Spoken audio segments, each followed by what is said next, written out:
When oil destroys seals, when heat melts compounds, when chemicals corrode everything in their path, there's one rubber that holds the line: FKM. Fluoroelastomers are the top tier of rubber technology. You may know them by the trade name Viton, a fluoroelastomer family originally developed by DuPont that rose to prominence in aerospace, automotive, and chemical industries from the 1950s onward. FKM was designed for a single mission, to perform where no other rubber can. It withstands continuous heat above 200 degrees Celsius, with short-term peaks approaching 250 degrees Celsius. It resists aggressive oils, fuels, solvents, acids, and oxidizing media.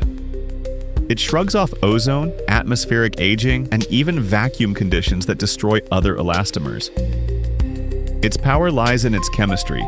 Highly fluorinated polymer chains form a dense, chemically inert structure. Tightly packed and energetically stable, they resist swelling, softening, and breakdown, even under heat, pressure, and harsh media. That's why FKM is trusted in the most critical systems, from aerospace fuel lines and flight-critical seals, to turbochargers and hot oil components in vehicles, and chemical valves and pumps in the most aggressive industrial environments. It also maintains dimensional stability. FKM resists compression set, holding sealing force even after thousands of hours under stress. But high performance has a price. FKM is costly, and it is not invincible.